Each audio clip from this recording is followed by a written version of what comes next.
Hi YouTube friends. Well, I'm weaving again. This time I'm weaving 2 blankets in 1 warp for my 2 granddaughters.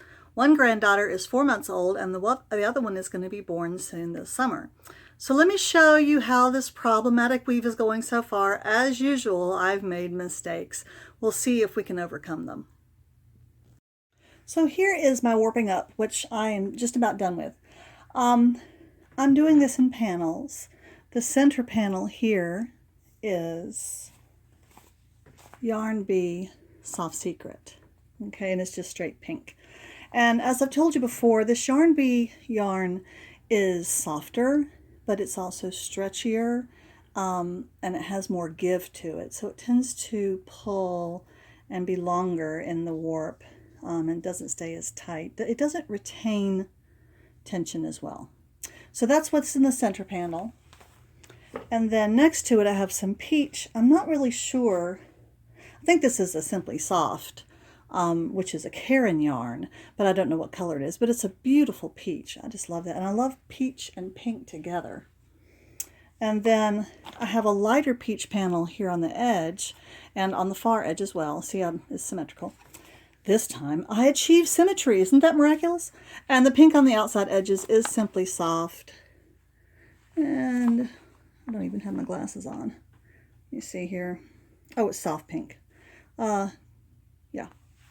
So, and again, the Simply Soft is just, it's a little more cottony. It's a little stiffer. It's very soft, but it doesn't stretch and give like the Yarn Bee yarn. Okay, so this is a pretty wide warp, as you saw, and I'm not going to go through the whole tying up process. I've already done that, and I will post a little link up here to my other boy baby blanket video where I show about tying up if you want to watch me do that for an hour. Okay, so I started with the middle panel and I worked this way because I wanted to put the stretchy yarn in the middle, and I wanted to really put some tension on it to try to keep it under control so it wouldn't just end up so long. So my peg I'm using is down there. Actually, see that? That's a 3-hole punch. I have it sitting on top of the rest of this warp to hold it down, because this is the problem I had.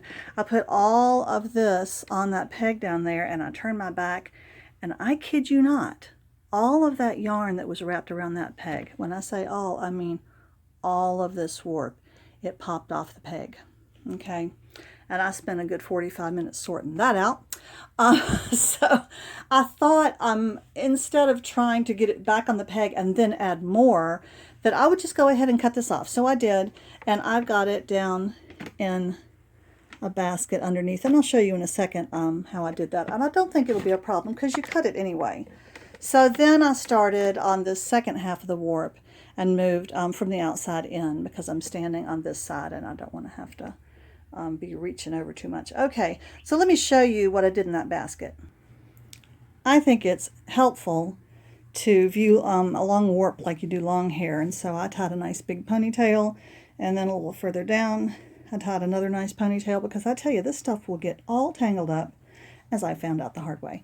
So this is what we'll be doing when we start winding it up, and I'm gonna get Adam to hold about 3/5 of this, and I'm going to hold 2/5 of it and see if we can get a more even wind when I wind that warp up. What else was I going to tell you? Oh, remember last time, I'm making 2 blankets out of 1 warp, and I told myself I was going to mark it in the middle. And then I forgot, and I thought, well, that's okay. I know how long it is. It was 92 inches. I thought, you know, I can weave 46 inches and then stop, put my little marker and divider in, and then keep on going. Well, that didn't work very well, okay? So this time I'm going to measure this, and I'm going to take a black Sharpie and I'm going to mark in the middle, okay? And that way when I come to that, that's where I know I need to cut. And because it is between the 2 blankets, I can cut that black Sharpie off. It's just a teeny little bit of ink, and it won't matter. And oh, and I do advise, if you have a big warp with a lot of tension, and that's a dowel down there. That's a really tall peg, but it moves its way up, and if it pops up, oh my goodness, it's bad. So find something heavy, not breakable, but heavy. I've used a stapler before. This is actually heavy, a 3-hole punch, or a big old book or something. You will have to lift it up every time you wrap it around the peg, but it'll be worth it for the safety. So let me show you what I'm using for my weft. Doing kind of the same thing I did last time and choosing a real pretty variegated. This is the Yarn Bee Soft Secret Whisper. And it also has green and blue in there, which is really pretty, but it's got the pink and the peach in there. And I think this will look great. And this should be enough, just enough, to do the whole thing, both blankets. And if it's not, I can always put some borders with some of this other yarn that I've already used, and that looks really pretty. I'm still excited about this in spite of my terrible mistakes so far. I only include the mistakes because I know you're making them too. It's no fun to watch videos of people who are perfect, is it? We really need to know the people who make mistakes like we do. All right, so I'll show you this when I get it the warp wound up and I start to weave. Well, I just rolled up my warp. I did it by myself, actually. My husband pointed out on the last pair of baby blankets that the rolling up really works better if you hold on to the warp here close to the heddle rather than standing, when the warp is long, standing way, way back here. That you can just get more control and get more tension on it. And so I took it very slowly. As you know, I made a mess, especially of these over here. There were a lot of tangled and crossed yarns, but I sorted them and kind of combed them with my fingers repeatedly as I went along. As you see, and this is fairly normal, this is a little bit more than usual, but these warp threads that were all looped around the same post at the other end are very different lengths, and I am gonna, but even the shortest ones, which look to be these ones here, if I hold up this front stick here, they're gonna, I can't do that with one hand, but it's gonna be fine. I really want to get as much weave out of this as I can, so I'm trying to, yeah, to get this cinched up as high as I can. Okay, so I'm going to trim these off now, and then I'm going to thread one of each of these through the eye, one of each pair of strings. If you haven't seen me do that before, that's also on the other baby boy blanket video. And then we'll start weaving. Well, here's the beginning of the weave. Seems on the camera that it's a little bit more faded than it actually is in real color. In real color, that's very pastel-y and very beautiful, and you can see the different pinks. The weft has greens in it. Can you see that there? And also yellows and blues. See, there's a blue. So it brings on all the pastels. I'm real pleased with this. And so you can see the panels of the pink and the peach and the brighter pink and the peach and then the pink. So I'm pretty fond of this. I've been weaving this morning, and I'm approaching the middle of this weave where I'm going to be putting in my barrier between the first blanket and the second blanket. And this time, now this is fascinating. You see these little red marks? When I had my warp strung up long before I wound it up, all these little red marks were in a line in exactly the same place on the warp. And as soon as I wound it up, look what they did. This just shows you how much variation there is in the tension in your warp. So I put in quite a few so that I would get some kind of an average. Like I would say maybe the middle should be here with this one. And so I'm going to weave the very end of this first blanket. I'm going to put on some pink as the border, and I'll do a bit more. And then I'm going to pull the warp down, wind it down this way after I've woven a bit more. And then these marks will be here in the body. And I'll go ahead and insert my toilet paper rolls. Yes, toilet paper rolls. They work great, okay? And I'm going to line up the center of the toilet paper roll with this red mark and have it go straight across. And that'll be the division between my two blankets. And then I'll just be able to keep on weaving until I get done with the second one. So I'll show you that in just a second. A few more little things I want to mention also is you'll notice in my weave that I am not beating down my weft yarns all the way close against each other. I'm leaving space. And the reason I'm doing this, I've done plenty of weaves where the weft threads are right next to each other. That gives you a tighter weave, obviously, which means it gives you a stiffer final product, final fabric. And this is going to be a baby blanket. and I don't want it to be stiff. I want it to be soft, and I want it to be very pliable and bendy and squashy and just soft. And I know that the yarn itself is very soft, but I want the texture of the blanket itself to be soft as well. And so that's why I'm leaving really quite a lot of space.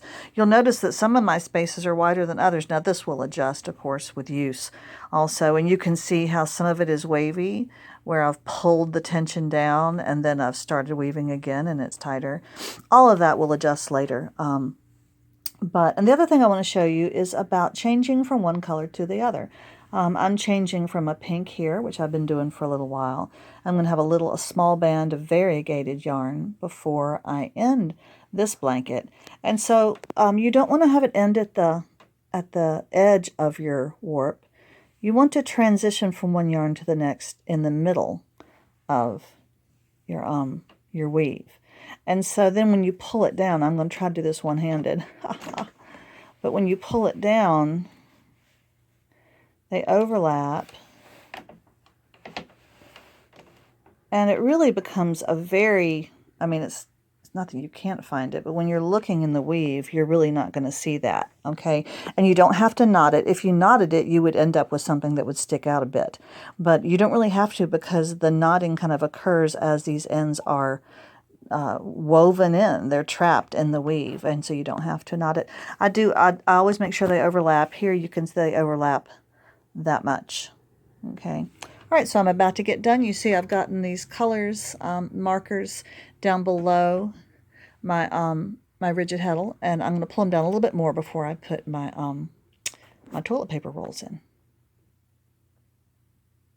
Okay, so you see here I've got my marks, which are slightly spread out, but they've come together again a bit, and I've tried to get about the middle of them here in the middle of the toilet paper rolls, which I have inserted. And it's easy to insert them. You just can slip them in between the warp threads. And I've made sure that I've got a little bit on the edge over here, okay, to make sure that this one gets blocked well.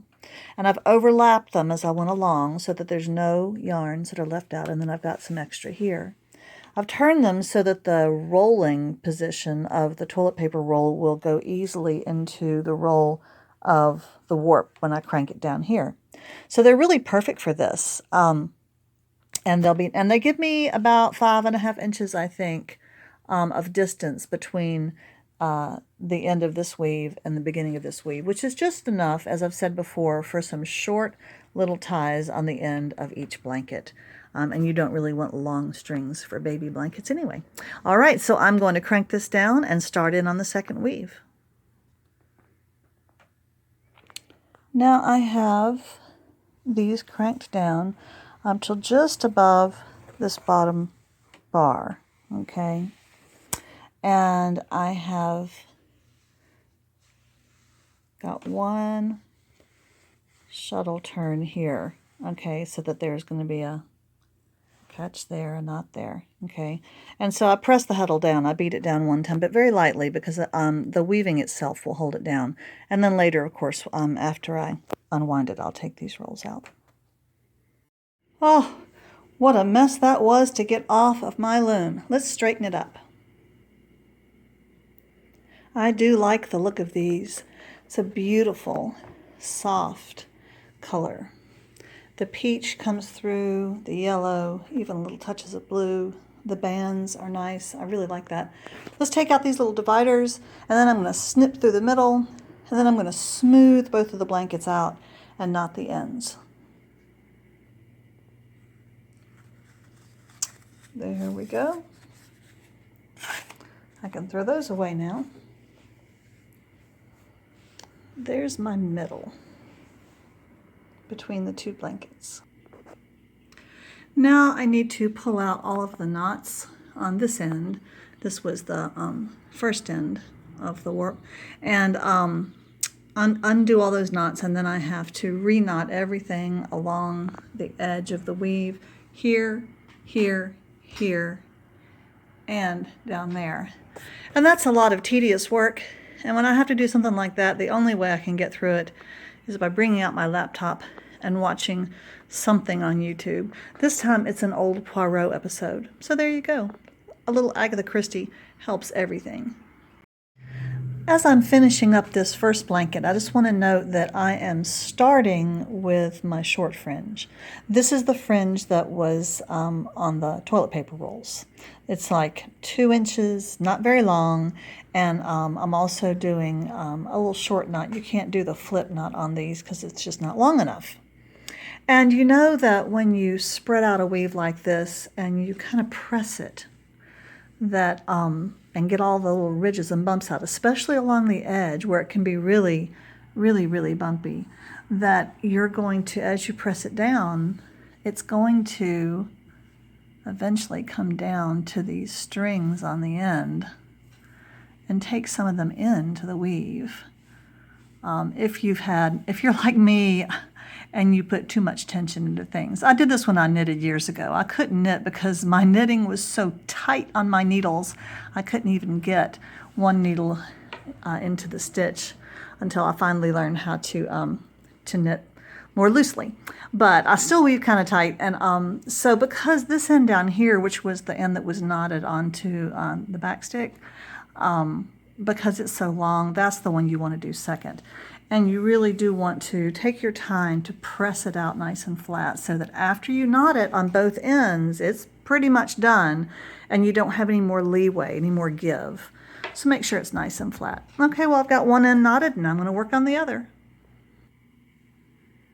As I finish off this end, you see I've got this last top piece of weft yarn. It's got a nice long tail over here, and you want to make sure that you keep it separate because later on, after you've finished tying all these knots, you're going to take a needle and weave it down the side where it won't show. But I think it's important to start your knotting on this end instead of over here because, again, you want to start on the end where you can slowly press this out and smooth it as you go. If you knot down here, and if you happen to catch this yarn, this piece of yarn at several spots along, you won't be able to flatten it out. The other thing I'm going to do is come and give this a little bit of a haircut, like maybe here, so that they're not so cumbersome to work with while I'm doing all this knotting. And here I am sewing the tail into the selvage of my weave. Just about 6 or 8 little lines of stitches down there should be enough, and then it'll be woven in. There, now the needle is out, and see, you can really not even hardly tell that it's there. So there is one beautiful little baby girl blanket done. It's about 35 inches long, and I don't know how wide it is. Might be 24 or something. And I'm real pleased with that. And now we'll finish up the fringe on the other one, and then they'll both be done. Thank you so much for joining me for this project. I hope it was helpful to you. I'm not a perfect weaver, but I think I've learned a few little tricks of the trade as I go along, mostly ones to help compensate for my weaknesses in this particular craft, because it's not something I do all the time. Thanks. See you later. Bye-bye.